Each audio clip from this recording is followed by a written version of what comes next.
పచ్చని భూములను చెరపట్టాలన్న రేవంత్ సర్కార్కు హైకోర్టులో భారీ ఎదురుదెబ్బ తగిలింది. న్యాయం కోసం ప్రభుత్వంపై తిరగబడ్డ అన్నదాతలకు న్యాయస్థానం అండగా నిలిచింది. అంతా అత్యవసరంగా భూమిని సేకరించాల్సిన అవసరం ఏమొచ్చిందని సర్కార్ను నిలదీసింది. లగచెర్ల హకీంపేట భూసేకరణపై స్టే విధిస్తూ రాష్ట్ర అత్యున్నత న్యాయస్థానం మధ్యంతర ఉత్తర్వులు జారీ చేసింది. తదుపరి విచారణను ఏప్రిల్ 7కు వాయిదా వేసింది. ఈ నేపథ్యంలో లగచెర్ల రైతులు సాధించిన విజయంపై ప్రత్యేక కథనం.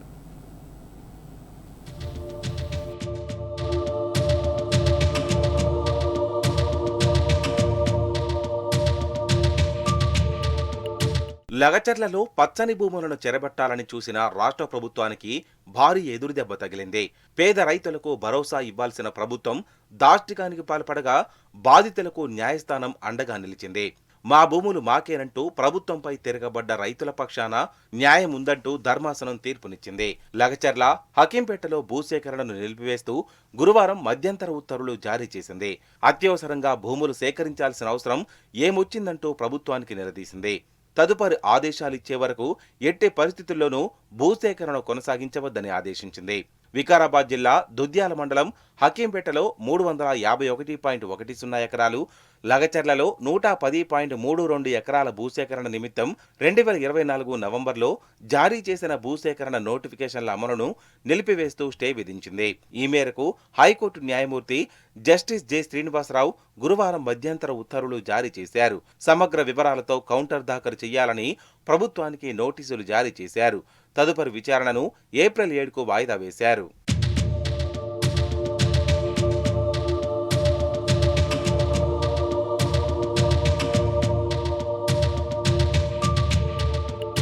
పిటిషనర్ల తరపున సీనియర్ న్యాయవాదులు బిఎస్ ప్రసాద్, వి రఘునాథ్ వాదించారు.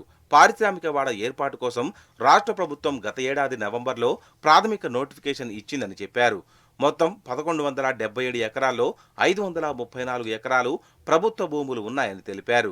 మిగిలిన పట్టా భూముల సేకరణకు ప్రభుత్వం చట్ట నిబంధనలకు వ్యతిరేకంగా చర్యలు చేపట్టిందని కోర్టు దృష్టికి తీసుకెళ్లారు. ఈ ప్రక్రియలో భాగంగా లగచర్లలో 110 ఎకరాలు, హకీంపేటలో 351 ఎకరాల రైతుల భూములను అత్యవసర ప్రాతిపదికపై భూసేకరణకు నోటిఫికేషన్లు ఇచ్చిందని చెప్పారు. అయితే భూసేకరణ చట్ట నిబంధనలకు విరుద్ధంగా భూమిని సేకరిస్తున్నారని వాదించారు. ఎంత భూమి అవసరమో, ఏ అవసరాల కోసం భూసేకరణ చేస్తున్నారో నోటిఫికేషన్లు వివరాలు ఏమీ లేవని తెలిపారు. భూసేకరణ చట్టంలోని సెక్షన్ 10A ప్రకారం అత్యవసరంగా భూసేకరణ చేపట్టే అధికారం ప్రభుత్వానికి ఉన్నప్పటికీ ఆ అత్యవసరం ఏమిటో నోటిఫికేషన్లో చెప్పాలన్న నిబంధనను ప్రభుత్వమే ఉల్లంఘించిందని వివరించారు. సామాజిక ప్రభావ అధ్యయనం, ప్రజాభిప్రాయ సేకరణ, మార్కెట్ విలువ, పునరావాసం, పునర్నిర్మాణం మొదలైనవి నిర్ధారించకుండానే భూసేకరణ ప్రక్రియ చేపట్టడం చెల్లదన్నారు. భూసేకరణ ఎందుకు చేస్తున్నది భూములు కోల్పోయే రైతులకు చెప్పాలని, కానీ ఏకపక్షంగా భూసేకరణ ప్రక్రియను ప్రారంభించి చట్ట నిబంధనలకు నీళ్లు వదిలిందని వివరించారు. మల్టీపర్పస్ ఇండస్ట్రియల్ పార్కు ఏర్పాటు చేస్తున్నామని చెప్పి ఏకపక్షంగా చట్ట వ్యతిరేకంగా సేకరణ చేయడానికి వీల్లేదని వాదించారు. రాజ్యాంగం కల్పించిన హక్కులను కాలరాస్తూ రైతుల భూములను గుంజుకోవడానికి వీల్లేదన్నారు. రైతుల జీవనాధారం ఈ భూములేనన్న కీలక విషయాన్ని పరిగణలోకి తీసుకోవాలని హైకోర్టును కోరారు. సహజ న్యాయ సూత్రాలకు విరుద్ధంగా చేపట్టిన భూసేకరణ ప్రక్రియను నిలిపివేయాలని కోర్టుకు విజ్ఞప్తి చేశారు.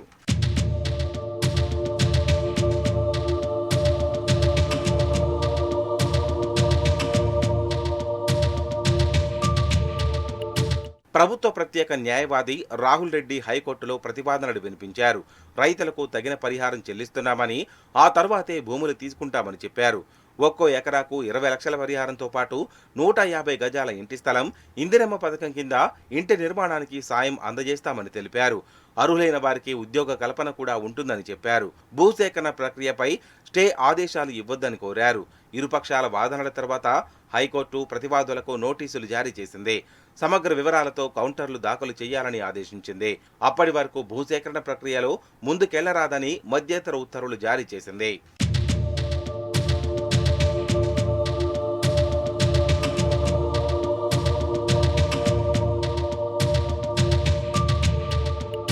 కాంగ్రెస్ ప్రభుత్వం అధికారంలోకి వచ్చిన తర్వాత ఫార్మా సిటీని రద్దు చేస్తున్నట్లు ప్రకటించి ఫార్మా విలేజ్లను తెరపైకి తెచ్చింది.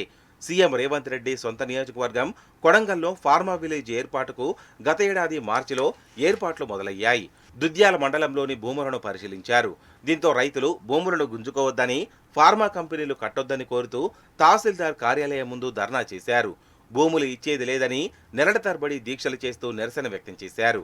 అయినా ప్రభుత్వం మొండి పట్టుదలకు పోయింది. దుద్యాల మండలం లగచర్ల, హకింపేట, పోలేపల్లి, రోకటిబండ తండా, పులిచెర్లకుంట తండాల పరిధిలో గత ఆగస్టులో నోటిఫికేషన్ జారీ చేసింది.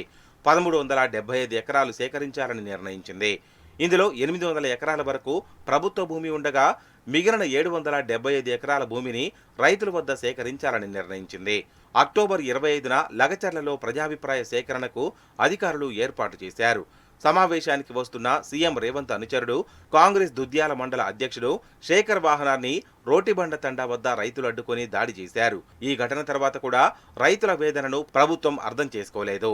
నవంబర్ 11న దుద్యాల, హకీంపేట మధ్య గ్రామసభను ఏర్పాటు చేయగా రైతులు కలెక్టర్ ప్రతీక్ జైన్తో పాటు ఇతర అధికారులను అడ్డుకున్నారు. వాహనాలపై దాడి చేశారు.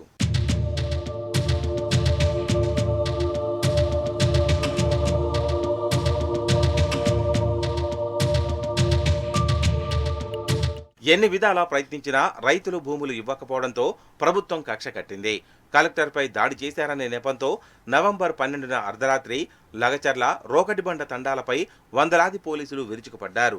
కరెంటు సరఫరా నిలిపివేసి తలుపులు బద్దలు కొట్టి పదుల సంఖ్యలో రైతులను అదుపులోకి తీసుకున్నారు. మహిళలు, వృద్ధులపై కూడా దాడి చేశారని స్థానికులు ఆరోపించారు.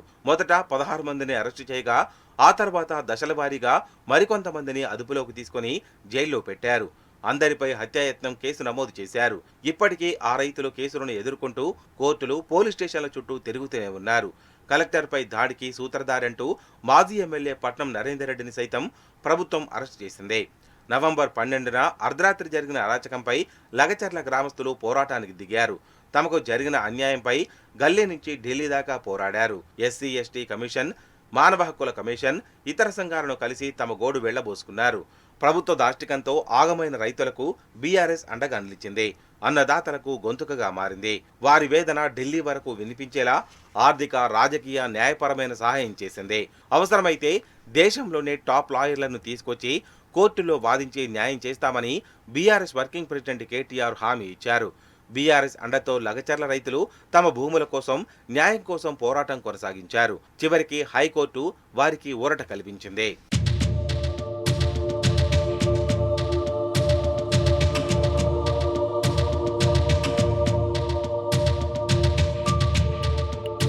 గత ఏడాది నవంబర్లో లగచర్లలో ఫార్మా విలేజ్ ఏర్పాటు నిర్ణయాన్ని వెనక్కి తీసుకున్న రాష్ట్ర ప్రభుత్వం దీనికి బదులు మల్టీపర్పస్ ఇండస్ట్రియల్ పార్క్ ఏర్పాటు చేయాలని నిర్ణయించింది.